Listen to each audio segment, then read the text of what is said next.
साथियों, भारत सरकार ने पीएनजी की सप्लाई को, यानी कि पेट्रोलियम के जो एलएनजी हम लेकर आ रहे थे उसको पाइप से जब हम सप्लाई कर रहे थे घरों तक, उसकी हुई परेशानी को देखते हुए कि इसका क्या ऑप्शन हो सकता है, क्योंकि हमने पाइप के माध्यम से नेचुरल गैस घरों तक पहुंचाने के लिए पाइप डलवाना तो अब प्रोत्साहित करना शुरू कर दिया है, लेकिन अल्टीमेटली एलएनजी जब सप्लाई दिक्कत कर रही है तो उसका क्या सब्स्टिट्यूट बनाया जाए। तो भारत सरकार ने हाल ही में प्रधानमंत्री मोदी की अध्यक्षता में 37,500 करोड़ रुपए की कोयला और लिग्नाइट गैसीकरण प्रोत्साहन योजना को मंजूरी दे दी है। यह पीआईबी की कटिंग है जिसमें cabinet approve scheme of promotion of surface coal lignite gasification project with a financial outlay of 37,500 crore रुपए। क्या होता है ये? अश्विनी वैष्णव जी के द्वारा इसके बारे में जानकारी दी गई, किस तरह से काम करेगी, प्रधानमंत्री ने इसकी सफलता की बातें कही। सबके सार में केवल यही कि साहब स्टेट ऑफ हॉर्मुज के चलते जो एनर्जी सिक्योरिटी बाधित हुई है उसको हम अब आंसर कर पाएंगे। उद्देश्य क्या है? 2030 तक 100 मिलियन टन कोयले के गैसीकरण का लक्ष्य है, यानी 100 मिलियन टन हर साल प्रति साल कोयले को गैस में बदल करके लक्ष्य की पूर्ति की जाएगी।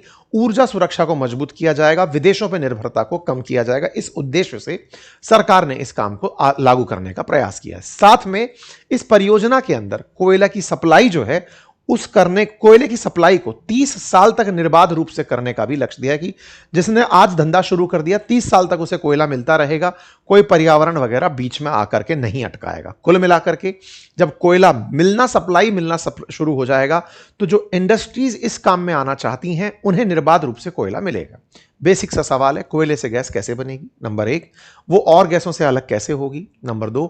30 साल तक कोयला मिलता रहेगा, 37,500 करोड़ रुपए खर्च किस पर होगा? तो इसके बारे में पहले जान लेते हैं कि 37,500 करोड़ खर्च किस पे होगा। मान लीजिए कि एक उद्योग को लगाने के अंदर 1 लाख रुपया खर्च हो रहा है, तो उसमें 20,000 रुपया सरकार देगी। सरकार सब्सिडी के रूप में उस पैसे को दे रही है। 80% सामने वाले से लगाने के लिए कहा जा रहा है। कौन लोग होंगे ऐसा धन लगाने वाले? मान लीजिए कि कोई कंपनी है जो फर्टिलाइजर में काम करती है। फर्टिलाइजर के लिए इस गैस की आवश्यकता पड़ेगी। कौन सी गैस है? सिन गैस की बात हो रही है। CO यानी कार्बन मोनोऑक्साइड प्लस हाइड्रोजन, इसका जो कॉम्बिनेशन है that is CO plus H2, इसे सिन गैस के रूप में उपयोग किया जाएगा। तो सिन गैस के रूप में जब ये उपयोग में आएगी तो इस काम के लिए अगर कोई इंडस्ट्री निकल कर आती है, मान लीजिए कि फर्टिलाइजर के लिए कोई भारत की कंपनी बाहर आती है कि हम इस काम को करना चाहते हैं, तो उस काम में करने वाले काम को 80% इन्वेस्टमेंट वो करेंगे, 20% सरकार देगी। और उन्हें पहले से मिली आ रही जो सब्सिडी है उन्हें नहीं रोका जाएगा, क्योंकि पहले भी सरकार फर्टिलाइजर सेक्टर के अंदर तमाम सब्सिडियां देती है, वो सारी जारी रहेंगी। केवल फर्टिलाइजर ही नहीं, अगर कोई ऊर्जा आपूर्ति करने वाली कंपनी है या कोई स्टील प्लांट के लिए काम करने वाली कंपनी है, वो एक्सपोर्ट इंपोर्ट से जुड़ी कंपनी है, कोई भी कंपनी आए, सरकार प्रोत्साहन के रूप में, यानी कि आपकी लागत 20% अब स्वतः ही कम हो गई। ठीक है, अब ये प्रक्रिया क्या है वो जान लेते हैं। तो देखिए, जब रॉक्स की बात होती है तो कोयला सेडिमेंट्री रॉक है। कोयले की प्रक्रिया बचपन से आप लोग जानते आए हैं, बचपन के शुरुआती दौर में पढ़ते आए हैं, फिर भी एक बार चर्चा कर लेते हैं फॉसिल फ्यूल के तरीके से कि जमीन के नीचे जब बहुत सारे पेड़ पौधे दब गए, करोड़ों लाखों साल तक दबे रहे, गर्मी और प्रेशर के चलते वो कोयले में कन्वर्ट हो गए। ये जो कोयले में कन्वर्ट होने की प्रक्रिया है इसमें कई करोड़ साल लगे, और उस करोड़ साल के बाद में कोयले की मात्रा में कार्बन की मात्रा जैसे जैसे बढ़ती चली गई, कोयला उस लेवल पे क्लासिफाई किया जाता रहा, पीट, लिग्नाइट, सब बिटुमिनस, बिटुमिनस, एंथ्रासाइट। जिस कोयले के अंदर यानी कि कार्बन और कार्बन के साथ ऑक्सीजन ये प्रमुखता से उपलब्ध होता है जब कोई प्लांट होता है, लेकिन प्लांट से धीरे धीरे ऑक्सीजन और वाटर निकलती चली जाए तो कार्बन की कंसंट्रेशन बढ़ना शुरू हो तो कोयला उतनी ही उच्च क्वालिटी का बनता चला जाता है। ऐसे में एंथ्रासाइट यानी कोयले का वो प्रकार जिसमें कार्बन की मात्रा 86% से लेकर 97% तक होती है, सबसे उन्नत किस्म का कोयला माना जाता है। मतलब कोयला कार्बन के कारण पहचाना जाता है, जितना परसेंटेज कार्बन। इसका मतलब क्या है? इसका मतलब है कि आपने एक पत्थर उठाया जिसका वजन 100 किलोग्राम है, अब उसमें कार्बन की मात्रा कितनी है, इससे कोयले की क्वालिटी चेक होती है। अगर जो काला पत्थर आपने उठाया उसमें कार्बन की मात्रा 86% से ऊपर है तो उसे एंथ्रासाइट कार्बन नाम दे दिया, एंथ्रासाइट कोयला नाम दे दिया गया। कार्बन से क्या फायदा होता है? कार्बन ही जलने के बाद, कार्बन के साथ ही जब हम दहन की प्रक्रिया करते हैं, कंबशन की प्रक्रिया करते हैं, तो कार्बन की ऑक्सीजन से हुई प्रक्रिया से ही कार्बन डाइऑक्साइड का निर्माण होकर आता है। क्योंकि कार्बन प्योरेस्ट फॉर्म में अगर उपलब्ध हो रहा है, हाइड्रोकार्बन फॉर्म में अगर उपलब्ध हो रहा है, तो उसके बाई प्रोडक्ट कम बनेंगे। लेकिन अगर उनके साथ में कुछ और अशुद्धियां भी जुड़ती चली गई, सल्फर जुड़ता चला गया, पानी जुड़ता चला गया, और भी जो चीजें एक्स्ट्रा जुड़ती चली गई, तो उन सब का भी ऑक्सीडेशन होगा, तो बाई प्रोडक्ट में और भी बहुत सी चीजें बनने लगेंगी। इसीलिए ऊष्मा उत्पादन के लिए जितना ज्यादा कार्बन होगा उतनी ज्यादा ऊर्जा निकल कर आएगी। यही कारण है कि देश में जो स्टील इंडस्ट्री है वो कार्बन ज्यादा वाला कोयला पसंद करती है, दैट इज एंथ्रासाइट कार्बन, क्योंकि लोहे को गलाने के लिए जो ज्यादा हीट वाला कार्बन चाहिए वो एंथ्रासाइट कार्बन वाले कोयले में हो पाता है। ओके साहब, हमारे देश में एंथ्रासाइट कोयला बहुत कम मिलता है, मेघालय के अंदर और जम्मू कश्मीर में इसकी उपलब्धता है। इसीलिए देश एंथ्रासाइट कोयले को इंपोर्ट भी करता है। जैसे ऑस्ट्रेलिया से भारत कोयला इंपोर्ट करता है।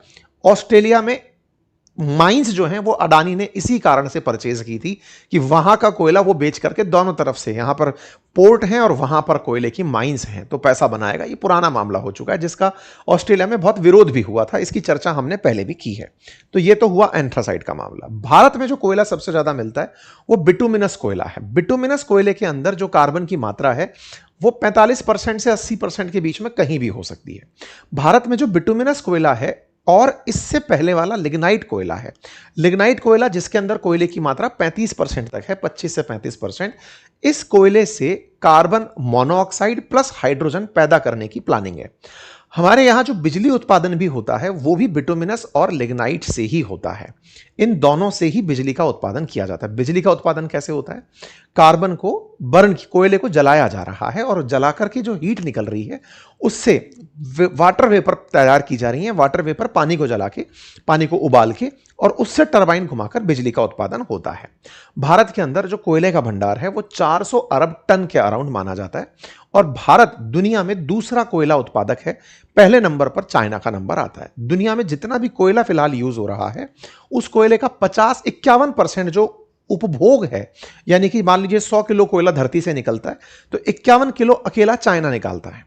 उसके बाद भारत का नंबर आता है जो 11% कोयला बाहर निकाल करके यूज कर रहा है। भारत में कहां कहां से निकलता है? तो उड़ीसा, झारखंड, छत्तीसगढ़, पश्चिम बंगाल, मध्य प्रदेश, ये पूरा की पूरा दक्कन ट्रैप जो है वो इस कोयला उत्पादन के लिए जाना जाता है, जहां की जमीन से कोयला बाहर निकल कर आता है। ठीक है, कौन सा कोयला है? तो बिटुमिनस का उपयोग सबसे ज्यादा होता है और इसी से हम लोग बिजली पैदा करते हैं। कितनी परसेंट बिजली? हम 70% बिजली कोयला उत्पादन से करते हैं। कोयला निकालकर उससे थर्मल पावर प्लांट के माध्यम से करते हैं। मतलब कोयला निकला और उसे थर्मल पावर प्लांट्स के माध्यम से बिजली उत्पादित करके देश भर की बिजली की आपूर्ति उसी से की गई। हालांकि कोयले से निकली कार्बन डाइऑक्साइड एक प्रदूषण का कारण बनती है, लेकिन फिर भी हमारे पास और कोई अल्टरनेटिव उससे सस्ता उपलब्ध नहीं है, इसलिए कोयले से निकली हुई हीट का उपयोग बिजली उत्पादन में किया जाता है। अब यह बिजली तक तो सीमित था, लेकिन हमारे खाने को जलाने के लिए, अब इसको आसान तरीके से समझते हैं। कोयले को जला करके जो बिजली बनाई जा रही है, अग्नि पैदा करना ही तो हमारे लिए जो गैस है उसका काम है। आसान तरीके से समझिए, कोयला जला करके आपने बिजली बनाई। बिजली बनाने के लिए किया क्या? कोयला जलाया था, हीट निकली थी, उसका उपयोग बिजली बनाने में किया। हमें वही हीट तो घर पे चाहिए, लेकिन दिक्कत क्या है, हम घर पर अगर कोयला जलाने लगे तो प्रदूषण बहुत हो जाएगा। कार्बन डाइऑक्साइड बहुत सारी निकलेगी, कालिख पुतने लगेगा, कार्बन बहुत सारा, क्योंकि हमारे पास प्योरेस्ट फॉर्म में कार्बन नहीं आ रहा। हम कोयला उपयोग तो कर लें, लेकिन घर में कोई एंथ्रासाइट कोयला भिजवाए और हम उसका एफिशिएंट यूज कर पाए। इसलिए आपके घर तक जो कार्बन है उसको पहुंचाना तो है, लेकिन प्रदूषण कम से कम हो ऐसे पहुंचाना है। जैसे कार्बन जब आपके पास सीएनजी के रूप में पहुंचता है तो वो मीथेन के रूप में आता है, प्रदूषण कम करता है, लेकिन ऐसा नहीं है कि CO2 नहीं बनती है। ऐसे ही जब एलपीजी भेजी जाती है, लिक्विफाइड पेट्रोलियम गैस भेजी जाती है, तो उसमें भी प्रोपेन ब्यूटेन डाली गई है, कार्बन हाइड्रोजन उसमें भी है, वो भी कार्बन डाइऑक्साइड बनाएंगे, लेकिन कालापन उतना नहीं, कालिख नहीं आएगा, अनबर्न कार्बन जो है वो ज्यादा नहीं निकलेगा। ठीक है, ऐसी स्थिति में जब आप सिनगैस बनाने की बात करते हैं तो कोयले को जला करके इससे कार्बन मोनोऑक्साइड और हाइड्रोजन निकाली जाए, उसकी हीट का उपयोग आप लोग कर पाएं, इंडस्ट्री में आप लोग कर पाएं, घरों में, जहां जहां यूज हो सकता है, आप फर्टिलाइजर में, इस तरह से इसका उपयोग सुनिश्चित हो, यह सरकार का प्रयास है। ठीक है साहब, यानी कि कोयला गैस में जब कन्वर्ट हो तो गैस में कन्वर्ट कैसे होगा? गैस में कन्वर्ट करने के लिए उसको प्रॉपर तरीके से ऑक्सीजन के साथ मिलाकर जलाया जाएगा। कंट्रोल्ड रिएक्शन में 1000 डिग्री सेंटीग्रेड तक ब्रेकिंग करने का कोयले को प्रयास किया जाएगा। फिर जो गैस बनेगी उसे पाइप के माध्यम से आप तक भिजवा दिया जाएगा, जिसमें carbon monoxide, carbon dioxide, methane, hydrogen सब हो सकता है। लेकिन हां, उसे आगे चल करके सिंथेटिक नेचुरल गैस में भी कन्वर्ट करने का प्रयास यानी एसएनजी के अंदर भी प्रयास किया जाएगा। सिन गैस का फॉर्मूला यही है, कई परीक्षाओं में पूछा जाता है, आप में से बहुत से लोगों ने देखा होगा। लेकिन इसको आगे चल के एसएनजी में बदला जा सकता है, सिंथेटिक नेचुरल गैस में। इसकी और रिएक्शंस कराकर मीथेन में बदला जा सकता है, यानी कि आने वाले समय में यह एलएनजी का सब्स्टिट्यूट बन सकता है। सिन गैस के जो बनने वाले उत्पाद हैं उनमें आपके सामने ये तमाम अमोनिया, यूरिया, ये तमाम चीजें, पेट्रोकेमिकल ईंधन वगैरह सब शामिल है। तो कुल मिलाकर के हम क्या करने की तैयारी में हैं? हम ऊर्जा का एक अल्टरनेटिव विकल्प सिन गैस के रूप में लेकर आने जा रहे हैं। क्या इससे हमारे पास जो पीएनजी पहुंच रही है ऐसे एसएनजी पहुंच पाएगी? फ्यूचरिस्टिक हो सकता है यह विजन, लेकिन सरकार ऑलरेडी एलएनजी के विकल्प फिलहाल तलाशने लग रही है, पीएनजी के विकल्प तलाशने लग रही है, उसमें सिन गैस का नाम निकल कर आया है। हमें जरूरत क्यों पड़ी? क्योंकि दुनिया में इस समय गैस सप्लाई बाधित हो रखी है और भारत का विजन अगर 2047 में विकसित बनने का है तो हमें ऊर्जा आपूर्ति में आत्मनिर्भर होना पड़ेगा। फिर चाहे रिन्यूएबल एनर्जी, सोलर प्लांट्स के माध्यम से हो, चाहे न्यूक्लियर रिएक्टर्स के माध्यम से बिजली उत्पादन हो, फिर चाहे कोयले के गैसिफिकेशन से गैस पहुंचना हो, कार्बन की आपूर्ति की जगह ईवी यूज करना हो, तमाम चीजें हमें करनी होंगी। इसी के प्रयास में लगातार लग रहे हैं। क्या यह अचानक पैदा हुआ आइडिया है? नहीं। वर्ष 2021 में भी राष्ट्रीय कोयला गैसीकरण मिशन शुरू हुआ था, जिसमें लक्ष्य 2030 के अंदर 100 मिलियन टन का रखा था। लेकिन इसमें खर्चा इतना है कि लोग आगे नहीं आते। सरकार ने बीच में इसके अंदर 8500 करोड़ रुपए का एक इंसेंटिव रखा था, नहीं आए लोग। अब समय की आवश्यकता को समझते हुए सरकार ने 37,000 करोड़ रुपए, 37,500 करोड़ रुपए और ऐड किए हैं कि लो भाई पैसे लो, आ जाओ। 2026 आ चुका है, 30 में हमें 100 मिलियन टन कोयले से गैस बनानी है, लक्ष्य को पूरा किया जाए। इस कारण से सरकार ने इंसेंटिव योजना इसमें शुरू कर दी कि आओ, जिसको धंधे में पैसा लगाना है लगाओ, हम आपके साथ हैं। तो उम्मीद है आप लोगों को यह बात समझ में आई होगी, सरकार की योजना का महत्व समझ में आया होगा, 20% तक का वित्त पोषण समझ में आया होगा और सरकार इसको कैसे करना चाहती है वो मैंने आपको बता दिया। तो कुल मिलाकर के अगर 20% सरकार लगा रही है, मान लीजिए 37,000 करोड़ रुपए सरकार लगा रही है, ऑलमोस्ट 40 पकड़कर चलें तो यह लगभग 2 लाख करोड़ रुपए का इन्वेस्टमेंट धंधे में लेकर आएगा।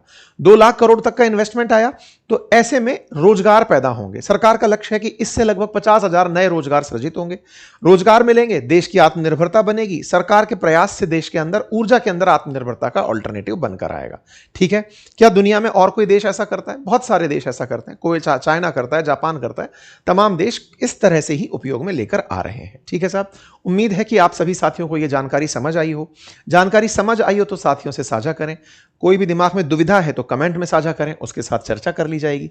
फिलहाल के लिए इतना ही। अपना ख्याल रखें, बड़ों का सम्मान करें, छोटों को प्यार दें और अपना व्यक्तित्व इस प्रकार से विकसित करें कि महिलाएं आपके साथ सुरक्षित और सम्मानित महसूस करें। और हां, आखिर में सबसे जरूरी चीज, इस बुधवार शाम 5 बजे से एआई की लाइव क्लासेस शुरू होने जा रही हैं।